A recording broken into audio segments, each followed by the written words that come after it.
आज हम करने जा रहे हैं प्रश्नावली 3.3 का क्वेश्चन नंबर 3। इसमें हमारे 6 भाग हैं, जिसमें से एक भाग अवश्य आता ही आता है पेपरों में, इसलिए ध्यान से देखें। पहला भाग में कह रहा है दो संख्याओं का अंतर 26 है और एक संख्या दूसरे संख्या की 3 गुनी है, तो उन संख्याओं को ज्ञात कीजिए। तो ज्ञात हमने संख्याएं ज्ञात करनी है। संख्याएं कितनी हैं? 2 संख्याएं हैं, तो हम उन 2 संख्याओं को मान लेंगे। तो अब पहला समीकरण हमारा यहाँ से बन जाएगा। 2 संख्याएं तो एक बड़ी एक छोटी होगी, उनका अंतर हमको दिया है 26, यानी कि बड़ी में से छोटी घटाएंगे तो 26 प्राप्त होगा। दूसरा कह रहा हो एक संख्या दूसरे की 3 गुनी है, दूसरा समीकरण हमारा यहाँ से बन जाएगा। तो देखते हैं अब हम किस प्रकार से इसको करेंगे। तो मान लिया हमने बड़ी संख्या क्या है, x।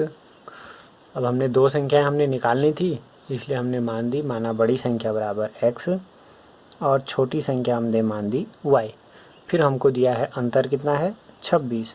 अंतर मतलब बड़ी संख्या ऋण छोटी संख्या। बड़ी संख्या हमारी x है, तो x ऋण y बराबर हमको दिया है 26। समीकरण नंबर 1 हमारा यहाँ से बन गया। फिर हमसे कह रहा था एक संख्या दूसरे की 3 गुनी है, यानी कि बड़ी कौन सी होगी, बड़ी वाली, बड़ी संख्या जो है, और एक है छोटी संख्या। बड़ी वाली संख्या छोटे की 3 गुनी है। अब हमने दोनों को बराबर करना है, यानी कि समानता दिखानी है, तो इसको 3 से गुणा करेंगे। बड़ी संख्या x थी, यानी कि x बराबर 3y, समीकरण नंबर 2। अब प्रतिस्थापन विधि से हल करने के लिए हम चर राशि x का मान y के रूप में निकालते हैं, वो हमारा यहाँ समीकरण नंबर 2 में ही निकल गया है। तो अब सीधे सीधे हम समीकरण 2 से x का मान समीकरण 1 में रख देंगे। समीकरण 2 से x का मान कहाँ रख देंगे, समीकरण 1 में रखने पर। समीकरण 1 में रखने पर 1 में रखेंगे तो क्या हो जाएगा, x की जगह 3y लिखना हमने, 3y ऋण y बराबर 26। 3y में से y घटाया 2y बराबर 26, तो y बराबर आ गया हमारा 13। 26/2 y बराबर 13। समीकरण 1 मान तो ये मिल गया। दूसरा हमने x का मान निकालना है, समीकरण 3 से निकल सकता है सीधे सीधे। समीकरण 3 से हमारा x बराबर कितना हो जाएगा, 3 गुणा y है, 3 गुणा 13, 13 39, यानी कि x बराबर आ गया कितना, 39। x और y हमने क्या माने थे, जो चीज़ें हमने मानी थी। x मानी थी हमने बड़ी संख्या, तो बड़ी संख्या आ गई हमारी कितनी, 39, और छोटी संख्या आ गई कितनी, छोटी संख्या आ गई हमारी 13। इस तरीके से हमने सवाल को हल करना है। ये हमारा क्या है, उत्तर है। अब हम देखते हैं इसी का दूसरा भाग क्या कह रहा है। दूसरा भाग भी बहुत महत्वपूर्ण है। ऐसे छोटे छोटे आते हैं प्रश्न, हैं छोटे पर हैं इम्पोर्टेंट। क्वेश्चन नंबर 2 देखो क्या कह रहा हो। क्वेश्चन नंबर 2 में कह रहा है, इस तरीके से है क्वेश्चन नंबर 2। दो संपूरक कोणों में बड़ा कोण छोटे कोण से 18 अंश अधिक है, उन्हें ज्ञात कीजिए। किन्हें ज्ञात कीजिए, दोनों कोणों को, यानी कि कोण हमारे 2 हैं और कैसे हैं, संपूरक हैं। संपूरक है मतलब अब 2 कोण हैं तो उनको हम मान लेते हैं। मान लिया हमने एक कोण बड़ा होगा और एक छोटा कोण होगा। बड़ा कोण मान लिया हमने x, माना बड़ा कोण बराबर, कोण को कोण से दिखा दिया हमने x, और ऐसे ही छोटा कोण मान लिया हमने y। अब नंबर 1 हमको दिया, क्या दिया है, कोण कैसे हैं, संपूरक हैं, कोण संपूरक हैं। यहीं से हमको एक समीकरण पता चल गया। कोण संपूरक है मतलब इन दोनों कोणों का योग कितना है, 180 अंश है। समीकरण नंबर 1 हमारा ये बन गया। फिर दूसरी चीज़ हमको क्या दे रखी है उसने, दूसरी चीज़ हमको ये दी है कि बड़ा कोण जो है, बड़ा कोण छोटे कोण से 18 अधिक है। यानी कि यदि हम जब छोटे कोण में क्या जोड़ दें, 18 जोड़ दें, तब दोनों आपस में क्या हो जाएंगे, बराबर हो जाएंगे। बड़ा कोण क्या था, x बराबर क्या है, y धन 18 है। समीकरण नंबर 2। अब x का मान ये y के रूप में यहाँ पर है, तो इस मान को समीकरण 1 में रख देंगे।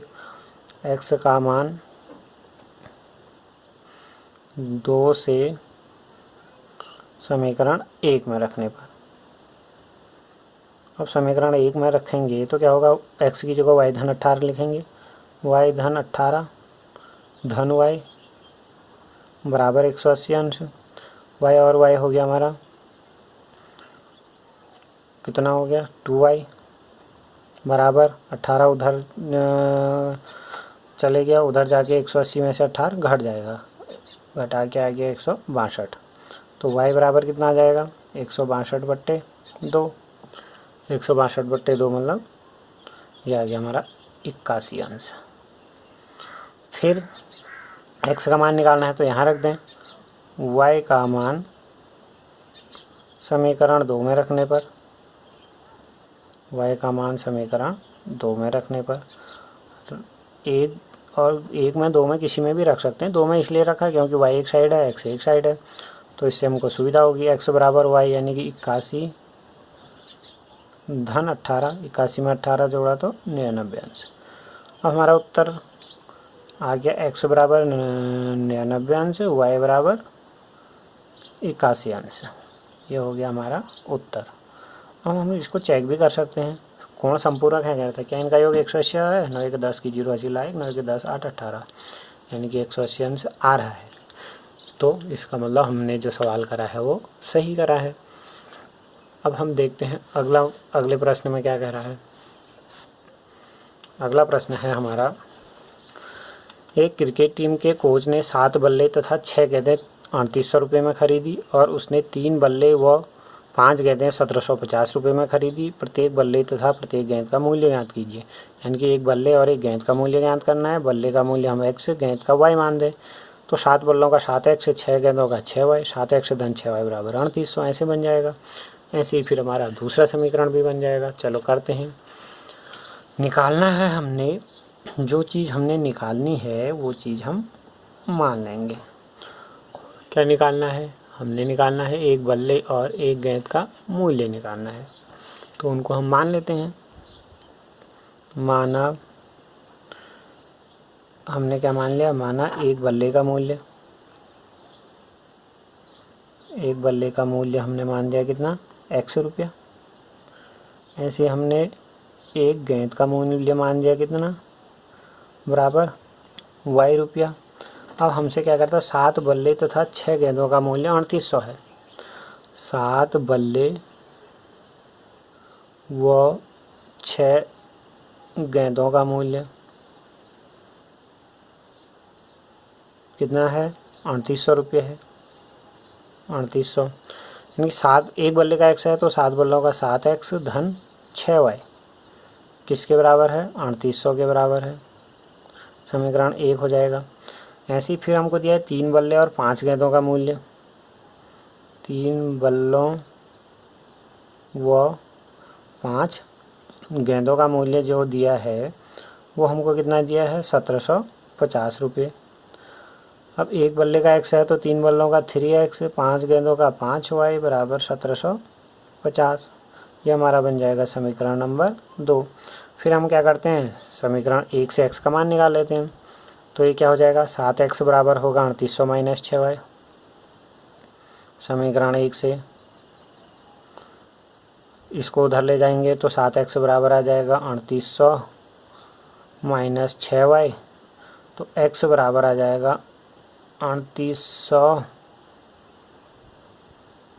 माइनस 6y बट्टे 7। इसको कर देंगे हम समीकरण नंबर 3।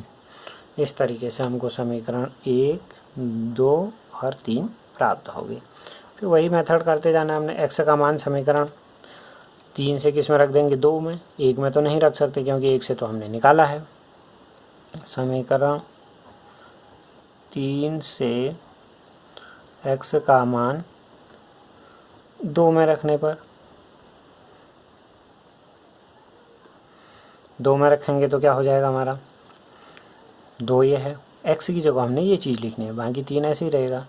3 कोष्टक में 3800 माइनस 6y बट्टे 7 धन 5y बराबर 1750, धन 5y बराबर 1750। अब क्या करेंगे, 3 से ये अंदर गुणा होगा और 7 ये और ये इन दोनों का लॉस आएगा, यानी कि इस प्रकार से हो जाएगा 3 गुणा 3800 माइनस 6y धन 7 हमने पूरे का लॉसो ले लिया है, तो 7 पंजे 35 हो जाएगा। ये 35y बराबर 1750।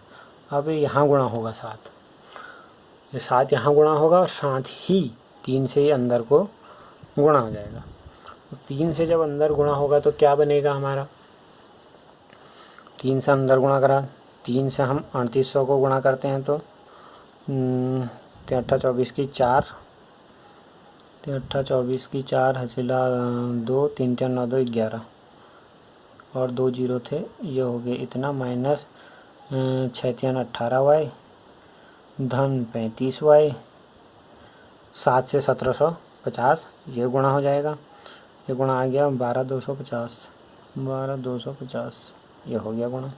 17y और 35y ये हैं, तो इनको सॉल्व करेंगे तो 35 में से 17 घटा 18 35 में से 18 घटाया तो 17y बचा, बराबर 1250 ऋण 11 400, यानी कि 17y बराबर आ जा रहा है। हम इसको घटा दें, 0 की 0, 5 की 5, 12 में से 4 घटा 8, 850 हमको मिल गया 850। तो y बराबर हो जाएगा 850 बट्टे 17, इससे कट गया 50 बार, 17 पंजे 85 होता है, 1 जीरो हो गया ये। तो ये आ गया हमारा y का मान। अब हमने x का मान निकालना है, तो समीकरण कहाँ से रखेंगे, 3 से।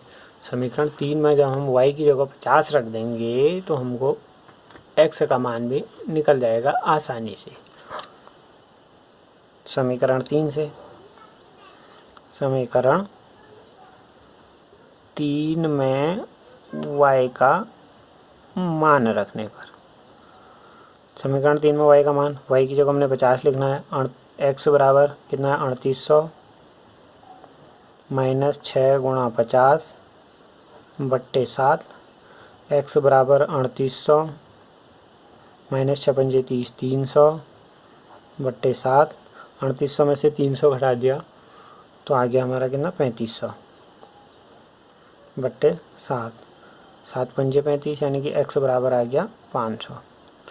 x हमने क्या माना था, एक बल्ले का मूल्य माना था, यानी कि एक बल्ले का मूल्य हमको प्राप्त हो गया कितना 500 रुपये, और एक गेंद का मूल्य यानी कि जो हमने y माना था उसका मान आया 50, तो हो गया 50 रुपये। इस तरीके से हमने करना है। 3 पार्ट ये हो गए, बाकी 3 पार्ट हम अगली वीडियो में करेंगे।